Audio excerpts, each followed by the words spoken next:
134. Penerjemah, Rainbow Turtle. Urk. Kepala orang-orang di depan jatuh dan orang-orang di sekitar mereka mundur ketakutan. Dia membunuh. Orang itu terbunuh. Petik 2. Bukankah dia adalah raja tanpa pembunuhan? Ini berbeda dari apa yang saya diberitahu. Petik 2.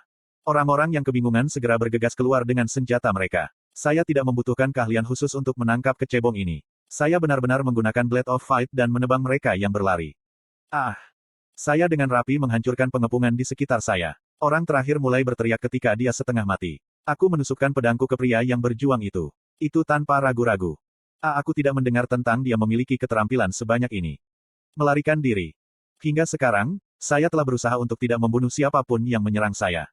Tentu saja, saya tidak ingin kehilangan raja tanpa pembunuhan. Ketika saya mengulangi perilaku ini, saya mengembangkan kebiasaan menahan diri dari membunuh. Itu berbeda sekarang. Saya akan menciptakan kelemahan jika saya tidak bertindak lebih agresif. Kelemahan itu berarti hiena yang tak terhitung jumlahnya akan muncul di masa depan. Begitu saya memutuskan, tidak ada keraguan di tangan saya. Sisa hiena runtuh dalam sekejap. Hanya ada satu yang tersisa. Kamu lambat.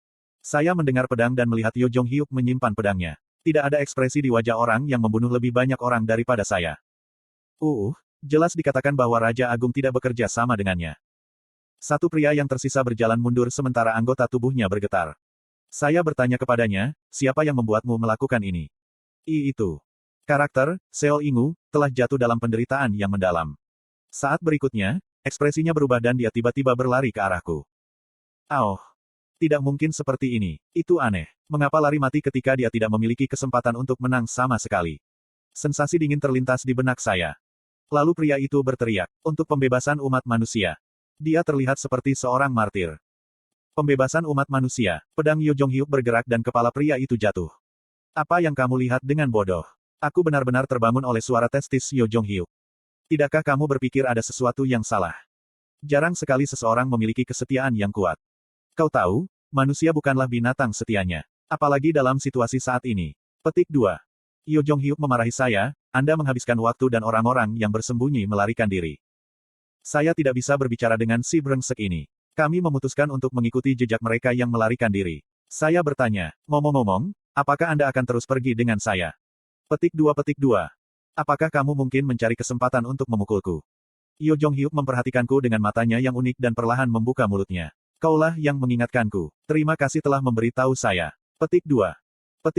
Aku akan lebih berterima kasih jika kamu terus melupakannya. Aku menghela nafas dan memeriksa area sekitar. Itu dekat stasiun Kachisan dari Seoul Subway Line 5.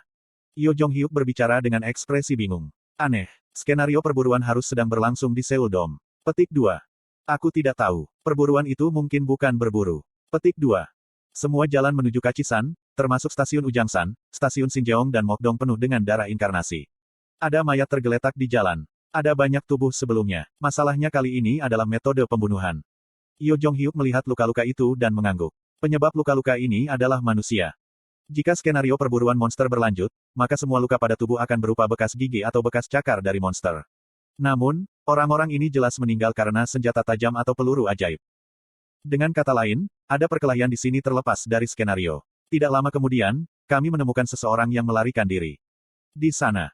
Sebelum kami bisa mendekat, pria itu tertusuk panah yang ditembakkan dari suatu tempat. Aku menghunus pedangku untuk menghadapi musuh baru hanya untuk bertemu dengan kelompok yang tidak terduga. Mereka adalah warang. Mereka mulai berbicara tentang orang mati. Tidak ada keraguan. Itu adalah sisa-sisa juru selamat. Petik 2. Habisi dia. Saya mengkonfirmasi mereka bukan musuh dan berlari ke arah mereka. Tunggu sebentar. Kemudian wanita itu kembali menatapku. Dia memiliki wajah lelah dari pertempuran. Kim Dok Jasi. Dia adalah Min Ji-won. Kami mendengar berita tak terduga darinya. Petik 2. Fraksi Raja dibubarkan. Pertama, pasukan Raja Maitreya terkena dan kemudian itu adalah Raja Pengembara. Saya terkejut. Untuk sesaat, ada perasaan pusing yang kuat. Apakah Raja Pengembara mati? Aku tidak tahu keberadaannya. Dia saat ini hilang. Jeon Il-do, Raja Netral bergabung dengan pihak lain. Petik 2. Itu tentu mungkin jika itu adalah Raja Netral. Terkadang kata, netral, merujuk pada mereka yang paling pengecut. Pikiranku menjadi rumit. Jika ibu saya dipukul maka tidak ada jaminan bahwa Jung Hee-won atau Yo Sanga akan aman. Siapa orang-orang ini? Saya bertanya, apakah itu kekuatan Yewido yang kita lihat sebelumnya? Tidak, itu adalah kekuatan yang muncul. Bajingan itu menyebut diri mereka Gereja Keselamatan. Dan Yewido ada di tangan mereka sekarang. Petik 2. Gereja Keselamatan. Saya secara alami tahu nama ini dengan sangat baik. Itu karena Gereja Keselamatan adalah kelompok yang menduduki posisi penting dalam novel asli. Namun, ada yang tidak beres. Gereja Keselamatan yang asli muncul dalam skenario ke-10 setelah skenario pembebasan Seoul berakhir. Gereja Keselamatan tiba-tiba muncul pada hari Anda pergi. Mereka mengatakan akan membebaskan umat manusia dari skenario. Kekuatan yang melawan mereka dihilangkan tanpa ragu-ragu. Tanya Yo Jong-hyuk, di mana kekuatan seperti itu bersembunyi? Semua kekuatan besar di Seoul akan berkumpul di awal skenario ke-6. Petik 2. Petik 2. Mereka bukan dari Seoul. Saya langsung mengerti apa yang dia maksud. Cahaya tiba-tiba menyembur di depan kami. Itu bukan satu atau dua sinar cahaya yang jatuh dari langit. Manusia dipanggil dengan sinar cahaya, seolah-olah itu adalah sorotan dari surga. Setengah dari mereka tampak gila tetapi setengah lainnya memiliki mata yang sangat jernih. Kemudian sebuah pesan terdengar. Orang-orang baru telah memasuki zona skenario. Skenario utama ke-7 saat ini sedang berlangsung di Seoul Dome. Lebih dari 900 orang dipanggil ke alun-alun. Semua orang mengenakan pakaian kasual, bukan peralatan tempur. Yo Jong-hyuk bergumam, sudah saatnya orang baru ditambahkan. Saat ini, skenario utama sedang berlangsung hanya di ibu kota negara di seluruh dunia. Ketika kami melewati skenario, terlalu banyak inkarnasi yang mati. Dalam kasus seperti itu, Biro akan memanggil sejumlah manusia sesuai dengan peraturan internal. Sebagian besar dipanggil secara acak dari seluruh negeri. Seperti sekarang. Petik 2. Sebagian besar orang ketakutan tetapi banyak inkarnasi sudah mulai menjelajahi lingkungan sekitar. Berdasarkan penampilan mereka, mereka tampaknya baru saja melewati skenario pertama. Mata Yo Jong-hyuk menyipit. Gereja Keselamatan dipanggil seperti mereka. Iya. Itu tidak masuk akal. Mereka yang baru saja dipanggil tidak akan bisa mengalahkan inkarnasi yang ada. Petik 2. Kata-kata Yo Jong-hyuk benar. Tentu saja, yang dipanggil baru-baru ini akan menerima hadiah yang lebih baik demi kontrol keseimbangan. Namun, itu saja tidak cukup untuk mengalahkan inkarnasi yang ada. Min Ji-won menggigit bibirnya dan berkata, Tuan Gereja Salvation kuat sejak awal. Gemetar bahunya menunjukkan seseorang yang mengalami horor nyata. Raja tertinggi, aku tahu kamu kuat. Namun, jangan pernah melawannya. Kekuatan dan kecerdasannya telah melampaui manusia. Dia bukan manusia. Dia seperti makhluk lain. Petik 2. Kemudian Dok Kaebi muncul di antara orang-orang yang bergumam. Sekarang, semuanya, jangan panik, tenang dan lihat di sini. Inkarnasi baru memperhatikan Dok Kaebi, seperti anak-anak yang berperilaku baik. Kamu sekarang dipanggil dan seperti anak ayam yang kehilangan ibu mereka. Tentu saja, ada orang yang telah memilih sponsor yang baik tetapi Anda harus tahu bahwa tidak mudah untuk bertahan hidup di dunia ini. Jadi, Anda harus menemukan kelompok untuk melindungi diri Anda sendiri. Mereka akan menjadi ibu yang melindungi Anda sampai Anda menjadi inkarnasi yang perkasa. Pada saat ini, beberapa inkarnasi menjerit. Tidak ada yang lain. Informasi ini sudah keluar. Petik 2.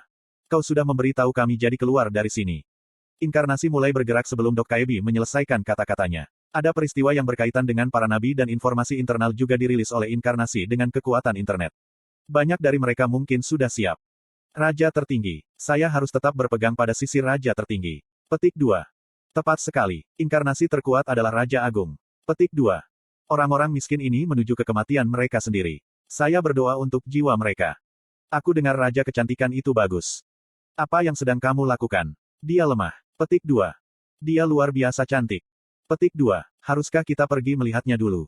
Ya, ini mungkin membantunya merasa lebih baik. Di sisi lain, beberapa orang lebih berhati-hati. Orang bodoh-bodoh. Kekuatan sebenarnya bukanlah Raja tertinggi atau Raja kecantikan. Petik 2. Saya bisa mendengar beberapa orang dengan mata muram yang berkumpul. Raja tanpa pembunuhan, atau Raja abadi adalah yang terbaik. Raja tanpa pembunuhan. Dikatakan bahwa dia tidak mati bahkan ketika terbunuh. Wow, luar biasa. Petik 2. Faktanya, ada rumor bahwa Raja dan Raja kecantikan dipukuli olehnya. Ada juga banyak wanita yang mengejarnya. Petik 2. Benarkah itu? Benarkah? Siapa ini? Siapa nama Raja? Petik 2. Aku tidak yakin. Sial, lalu bagaimana kita bisa menemukan mereka? Aku dengar kita harus menemukan Raja yang paling jelek. Tiba-tiba aku merasakan tatapan dan melihat Yo Jong-hyuk menatapku dengan tenang. Apa yang dia lihat? Tidak, baru-baru ini. Sementara itu, pembicaraan tentang inkarnasi berlanjut. Raja mana yang lebih baik dan siapa yang harus mereka jatuhkan? Saya merasa frustrasi bahwa saya telah menghapus tahta absolut. Pada saat ini, suara yang seperti tanduk terdengar di kejauhan. Min Ji-won melompat dan dia mulai gemetaran. Kita harus melarikan diri. Sebuah suara terdengar sebelum Min Ji-won bisa selesai berbicara. Orang miskin bermain skenario makhluk tertinggi. Suara itu luas dan sepertinya seluruh ruang berdering. Mereka muncul pada spesies monster yang menyerupai gajah raksasa. Seolah-olah mereka sedang melakukan, anggota keselamatan menggumamkan sesuatu pada gajah. Pawai yang seperti sebuah mukjizat ini, pemandangan yang membanjiri semua inkarnasi. Kami datang untuk menyelamatkanmu. Itu adalah penampilan dari gereja keselamatan. Namun, ekspresi Yo Jong Hyuk aneh ketika dia menatap pusat kelompok. Aku tidak tahu dia akan mengikutiku dalam kehidupan ini.